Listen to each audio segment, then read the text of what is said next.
Бул жер кооз экен. Ооба жаным, бирок андан да сулуу ким экенин билесиңби? Ал менин жанымда турат.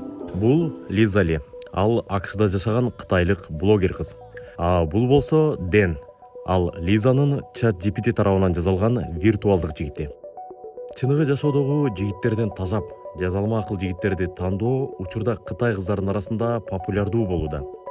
Лиза Дэн тууралуу алгач TikToктон көрүп билген жана алар март айынан бери күнүгө кыз жигит катары сүйлөшөт. Биз алардын мамилеси тууралуу сурап көрдүк. Өтө толкунданткан учур болду. Жана аны башка эч нерсеге алмаштырмак эмесмин. Ал мен үчүн бүтүндөй аалам. Лиза виртуалдык жигити Дэнди соц тармак аркылуу тааныштыргандан кийин алардын окуясы интернетке тарап кеткен. Мен азыр Дэн менен күндө сүйлөшүп жатканыма кубанычтамын. Жигит табам же романтикалык мамиледе болом деп ойлогон да эмесмин. Кытай өкмөтү үй бүлөлөрдүн саны көбөйсө дейт. 2013 жылдан 2022 жылга чейин үй бүлө кургандардын саны жылына дээрлик 50% азайган. Жазалма акыл кыздардын көңүлүн алууну билгендиктен көптөгөн кытайлык кыздар виртуалдуу жигитти тандашы мүмкүн дешет эксперттер.